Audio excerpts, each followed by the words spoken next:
अस्सलाम वालेकुम, आप देख रहे हैं विजन पॉइंट और मैं हूं आपका मेज़बान राहील मुआविया। नाज़रीन, अल्लामा सैदुर्रहमान साहब हमारे साथ मौजूद हैं। लाहौर से इनका ताल्लुक़ है, मारूफ स्कॉलर हैं। इनसे बात करते हैं। सबसे पहले तो ये बात करते हैं, अल्लामा साहब जो सदर मोहतरम ने एक बिल उस पर साइन करके उसको जो है ना बाकायदा कानून बना दिया है कि 18 साल से कम उम्र के बच्चे बच्चियाँ शादी नहीं कर सकती। अगर कोई करेगा तो 3 साल से लेकर 7 साल तक की सज़ा है। इस्लामी नज़रियाती कौंसिल ने इसकी मुखालफत भी की थी, उसके बावजूद इस बिल का कानून बन जाना, आप इस पे क्या कहते हैं? फिर इस्लामी नज़रियाती कौंसिल को बंद कर देना चाहिए? देखें रहील भाई, ये वो बिल है, इस पे 2 साल 3 साल पहले भी बहस मुबासा हुआ था। बाकायदा हाई कोर्ट इस्लामाबाद में ये चीज़ भी आई थी। उस वक़्त भी इस तरह की चीज़ें देखने को आई थी और उस वक़्त हमने मीडिया पे आके प्रोग्राम भी किए थे और उस वक़्त भी मैंने ये जुमला कहा था कि आपके पास इस्लामी नज़रियाती कौंसिल मौजूद है। उस इस्लामी नज़रियाती कौंसिल के अंदर हर मसलक का बंदा मौजूद है, यानी 4 उसमें अहले सुन्नत बरेलवी, देवबंदी, अहले हदीस, बल्कि तिब्बी माहिरीन, कानूनी माहिरीन मौजूद बैठे हुए हैं। तो भाई वो इस्लामी नज़रियाती कौंसिल का जो अदारा है खुदारा, जो अल्लाह और उसके रसूल के जो वाज़ेह अहकामात हैं, मगरिब को खुश करने के लिए जनाब अपने ईवानों में इस तरह की बहस न करो। अल्लाह और उसके रसूल के हुक्म के साथ जब हम कहते हैं कि जनाब हमारा जो ममलिकत का जो मज़हब है वो इस्लाम है, असल जो सुप्रीम लॉ कुरान और सुन्ना है, तो फिर हम इस तरह की छेड़छाड़ क्यों करते हैं? मैं ये समझता हूँ कि उस वक़्त भी इस्लामी नज़रियाती कौंसिल क़िबला अयाज़ साहब ने यही बात की थी, हमने भी यही बात की थी कि बलूगत की बात तो आप करें लेकिन 18 साल की आप बात बिल्कुल ना करें। तो हमने उस वक़्त भी बात ईवानी जो कुछ वहाँ पे जो ईवान में जो कुछ हो रहा है, तो ईवानी गुफ्तगू तो वो करेंगे जो ईवान में है, हम तो वो गुफ्तगू करेंगे जो कुरान में है, जो अहादीस मुबारका में है, और हमारा वही मौक़िफ़ है जो इस्लामी नज़रियाती कौंसिल का मौक़िफ़ है। और इस्लामी नज़रियाती कौंसिल का मौक़िफ़ उस वक़्त भी यही था, आज भी वही है। तो ये ज़्यादती है। यानी कि आप समझते हैं कि ये तमाम मसालिक का यहाँ पे मुत्तफ़िक़ का ये जो है ना ये मौक़िफ़ है? बिल्कुल बिल्कुल साफ जा चुका है। इस्लामी नज़रियाती कौंसिल में तमाम मसालिक के लोग बैठे हुए हैं।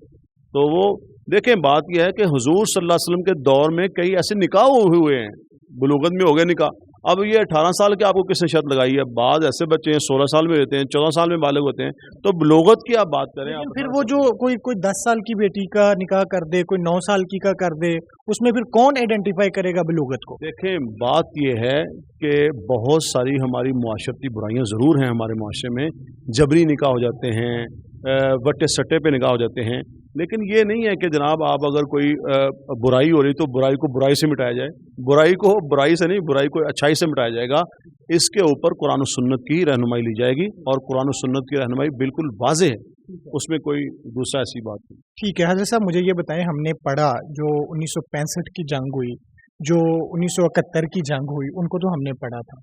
2025 की जंग को हमने देखा है, और कल को जब हम लिखेंगे तो हो सकता है कि कुछ लोग बच्चों के ज़हन में डाल दें ये तो मुतालिया पाकिस्तान है। लेकिन ये जो जंग है जिसमें हमने भारत को तुगनी का नाच नचवाया, नाको चने चबुआए हैं, पूरी दुनिया हैरान है, इस पे आप क्या कहते हैं? और स्पेशल इस ऑपरेशन का जो नाम है उसको आप किस नज़र से देखते हैं?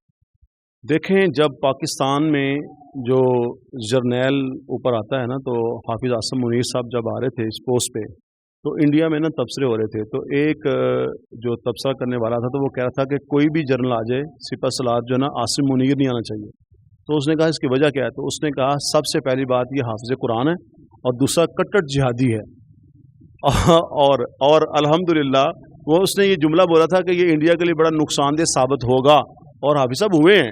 देखें, मैं आपको बताऊँ, हाफिज़ साहब ने कुरान पाक की जो आयत है बुनियानुम मरसूस वाली कि इन्नल्लाह युहिब्बुल्लज़ीना युक़ातिलूना फ़ी सबीलिही सफ़्फ़न कअन्नहुम बुनियानुम मरसूस, के बेशक अल्लाह ताला उनसे बड़ी मोहब्बत करते हैं जो अल्लाह के राह में जिहाद करते हैं और बुनियानुम मरसूस बन जाते हैं। अच्छा देखें, बुनियानुम मरसूस, सीसा पिलाई हुई दीवार, सिर्फ इसका नाम नहीं रखा गया, वो सीसा पिलाई दीवार बन गए। जब उनके त्यारे जहाज वहाँ से उड़ते हैं, पाकिस्तान में दाखिल कोई नहीं होता, सीसा पिलाई दीवार है। यहाँ से जो उड़ते हैं 3 जाते हैं और वो वहाँ पे 26 जगहों पे जाके बमबारी करते हैं। उनका सिस्टम जो S-400 जो सिस्टम था उसको उड़ा के रख देते हैं, और वो फिर ये नहीं कि वहाँ पकड़ लिए जाते हैं, वो वहाँ से वापस आ जाते हैं। तो बात यह है कि ये जो बुनियानुम मरसूस इसका नाम है ना कि सीसा पिलाई दीवार, तो इसके ऊपर मैं समझता हूँ कि हाफिज़ आसिम मुनीर साहब जो हैं उन्होंने सिर्फ और सिर्फ पाकिस्तानियों के दिल नहीं जीते, उन्होंने पूरे आलमी इस्लाम के दिल जीते हैं। मगरिब में बैठने वाले या मशरिक़ वस्ता में बैठने वाले पूरी दुनिया के, अरब के, यूरोप के और हमारे हर बंदे की ज़ुबान पे ये है कि हाफिज़ आसिम मुनीर साहब ने कमाल कर दिया है। और वो जंगें हमने किताबों में पढ़ी थी, हमने अपनी आंखों से देखी है, और इस जंग की वजह से, इस फतह की वजह से मोदी ने ना समझा हुआ था कि हम इसराइल हैं और पाकिस्तान शायद गज़ा है। उसे समझ आ गई कि वो कंपैरिजन हमारा ठीक नहीं था। जंग के बाद जनरल आसिम मुनीर साहब को जो है ना वो फील्ड मार्शल बनाया गया है, तो इस फील्ड मार्शल को बनाए जाने पे आप क्या कहते हैं कि ये कैसा फैसला है? मैं सबसे पहले दुआगो हूँ अल्लाह ताला हाफिज़ आसिम मुनीर साहब और उनकी जो पूरी टीम है, अल्लाह ताला उनको जज़ाए खैर भी दे, उनकी ज़िंदगी में सेहतों में बरकत दे, और ये जो उन्हें मनसब दिया गया है, ये मैं समझता हूँ हाफिज़ साहब के लिए एजाज़ नहीं है, ये उस मनसब के लिए एजाज़ है कि उसको हाफिज़ आसिम मुनीर साहब मिले। बहुत शुक्रिया आपका, थैंक यू सो मच। ये हमारे साथ अल्लामा सैदुर रहमान साहब थे जी। मुझे दीजिए इजाज़त, अल्लाह हाफ़िज़।